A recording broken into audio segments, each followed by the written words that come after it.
Hello, our super awesome YouTube family and friends. As always, this is your super awesome host, Natalie. And I am your co-host, Kevin. And today, we've got a real good one for you guys because we're introducing what we would consider one of the coolest reptiles on Earth, right? Yeah. And he is awesome.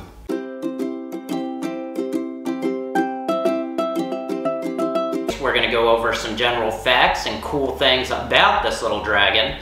We're going to go over their enclosure, and we're also going to go over diet. So as always, we'd also like to start off by thanking all of our new subscribers. Can you say thank you, guys? Thank you, guys. We really, really appreciate it. I really appreciate it. Appreciate it. Yes, we do. Appreciate it. So, what do we have here today? A Frill Dragon. Our Frill Dragon. So these are hands down what we would consider one of the coolest animals in the world. If you guys watched our top 10 coolest reptiles of Australia, we even mentioned there at the end that we might be getting one of those reptiles. Well, this is him, right? Mm-hmm. And he has been awesome, hasn't he? Mm-hmm. We love this guy. Unlike in that Australia video, that was actually the Australian Frill Dragon. The other species is like this little guy right here, the Indonesian Frill Dragon. Biggest differences between the Australian and the Indonesian Frill Dragon, the Australian Frill Dragon gets a tad bit bigger and their colors stand out a little more, like they have brighter colors on them. Regardless of the colors or size, this guy is awesome, isn't he? Yeah. You love him? Yes. I still remember when Daddy was telling you we're gonna be getting a surprise animal? This was him. So you know how we said we were getting 2 reptiles? Don't say what 2, but you remember us saying we're getting 2 new reptiles? A certain lizard, and we talked about a certain snake. What kind of snake and lizard? Well, guess what? What? One of them is at the house, and the other one's on his way there. Can we hold the snake? It's either a snake or a lizard. I just really thought it was like the first one to cover with the like mouth all white. With this little guy, what is the first thing that stands out to you? What makes him special? I love his eyes. Well, what's special about a Frill Dragon? His frill. His frill. So if you guys seen this on the top 10 Australian video we did, their frill just like spreads out and they usually have their mouth wide open. So it's like a really cool look to them, right? So what do you think they use the frill for? Mm-hmm. You don't know what they use that frill around their neck for? Well, I think I know. What? To keep them safe. To keep them safe. They spread it out to make themselves look bigger and scarier, right? Yeah, so people would think that he's like gonna bite. Bigger than what he actually is, right? Yeah. And they usually have their mouth wide open too with it. But sometimes we see him like just like that with his like, he does this. Big. And when they get bigger, when they like little, they get much faster. But when they get bigger and bigger, they slow down a little bit. He is very quick, isn't he? Yeah. But he is awesome. And he does, and if you like hold him like that, just don't like squeeze him like that, then you will break one of his bones. Yes, and we'll talk about how fragile they are. Yeah. So as you can see, this guy is, he is a baby. So we're probably not going to keep him out this entire video just because we don't want to stress him out too much, right? Yeah. We want him to be able to feel safe in his cage, right? Yeah. So essentially all that frill is around their neck it's a flap of skin. It's like a very thin piece of skin that they can stretch out to kind of wear off their predators, right? That could look pretty scary, couldn't it? Yeah. Guess what? He's not too scary right now though, right? Yeah, but guess what? What? If I had like a little baby one and he would like fast, then I would probably just hold him more. This is a little baby one, isn't it? Yeah. He's just a little baby.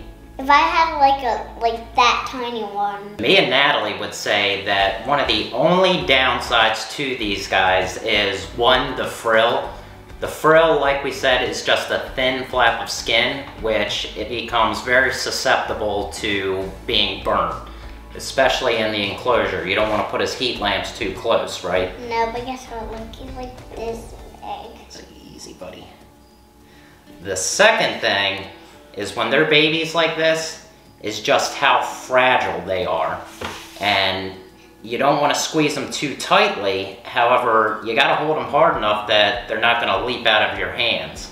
But he is very fragile as a baby, and I mean, it just feels like you're going to hurt him when you're holding him. But you got to hold him somewhat firmly so he doesn't fly out of your hand and hit the floor, right? Yeah. Why don't we put this little guy back, and you can either bring out your Savannah or Rose. Okay, I'll bring out. We picked Rose. I had a feeling you were going to pick Rose. Yeah. Because, you love her. Because we already did a video about my little boy. Well, we already did a video on her, but you love her, don't you? Yeah. So let's move on to the enclosure of the Frill Dragon. Frill Dragons are arboreal lizards, meaning that they like to climb. Whenever we go into that guy's room, he's climbing on something, right? Mm-hmm. He's always climbing, chasing crickets and stuff. The minimal enclosure you want to do for an arboreal lizard like that is something we would suggest at least 3 feet long, 2 feet wide, and at least 4 feet tall. But it would be much preferred to do something at least 4 feet long, 3 feet wide, and 5 feet tall. Would give them plenty of room, especially for like the Indonesian dragon like we got, right? Mm-hmm. But for the Australian one, they're going to need something a little bigger, right? Yeah. Because they get a tiny bit bigger. Yeah, a little bit tiny bit. A little bit tiny. But being an arboreal lizard, he's going to need plenty of stuff to climb on, right? Yeah. Because arboreal means what? They like to climb. Yeah. So you're going to have to give them plenty of like sticks, brush, anything for them to climb up and down the enclosure in. And you'll definitely need a substrate that holds in moisture. So with Frill Dragons, moisture is more important than a lot of the other animals we went over. Reason being is because the Frill Dragon doesn't really drink from a water bowl, does he? Yeah. Not from a water bowl. No. They usually drink from the moisture coming down and collecting on like the leaves, the side of their cage and stuff like that. So that's how they hydrate themselves. Not necessarily by drinking from a water bowl, but humidity and moisture is key for these lizards. Yeah. Yeah. But that doesn't mean you shouldn't keep a water bowl in there at all. A water bowl, having something wide will actually help with the humidity anyway, but it should be big enough that they can work their way around in it. But having a larger water bowl that's wider will actually help out with the humidity by the water evaporating and then collecting on the leaves and stuff, right? Yeah. Yeah. But the humidity in the enclosure should stay a solid like 70 to 75% at all times. That would be good for him, right? Mm-hmm. Do you think he likes when we spray him down? No. No, he tries running, doesn't he? Yeah. He doesn't like it. Yeah. So the Frill Dragon, they're gonna need a basking spot of about 115 degrees. Now, when we talked about his frill just being a thin piece of skin, you definitely don't want those lights being directly on top of him, right? Yeah. Yeah, because that'll burn those frills, right? Yeah. And I'd hate to see his beautiful frills get burned like that. Yeah. And probably hurt him really bad, like a really bad sunburn. Yeah. I wouldn't like that. Yeah, me either. So you got to make sure that they have enough room from maybe like the top of a log that they're using for basking, enough room from where he is to where the light is, right? Yeah. But the ambient temperature should be between like the high 80s, low 90s, and the nighttime temperature can be as low as like 75 degrees. They'll also need UVB lighting. So all these reptiles, I mean, they're certainly knocking our BG&E bill out, aren't they? Yeah. Do you even know what a BG&E bill is? No. No? And finally, on to diet. Can you guess what the Frill Dragon eats? Cricket. Their primary diet should consist of insects, I've seen a few people that will like feed them a pinky or something like that, but that should be very, very rare. Maybe like once a month you can give him something like that. But other than that, he's gonna be sticking to insects, right? Yeah. Right. And they are also omnivores, so they do eat greens as well. We haven't given ours any greens yet, so we can't say yes or no to whether they like it or not. But it's certainly something that you can give to them and certainly leave there for them so that they can chow down on that as a snack or something. Yeah. Yeah. But as an omnivore, he would get to eat greens, right? Yeah. Just like you gotta eat your vegetables, right? Yeah. Do you like eating your vegetables? Yeah. You do? Yeah. Well, that's good. Most kids don't like eating their vegetables. You've been a great eater. Yeah. Just like our Frill Dragon, right? Yeah. And he likes his greens too. Yeah. He loves his crickets. He loves his crickets. Yeah, he like chases them all around the whole enclosure. He does. And he catches up to them quick, don't he? Yeah. So juveniles should eat smaller meals every day. And then as they get older to subadult and adult, you can spread that out to like 2 to 3 times a week. But you're definitely going to want to provide things daily as a juvenile as they grow, because they're going to need that extra like baby weight, but not too much baby weight, right? Yeah. You got to get some weight on you to grow, right? Yeah.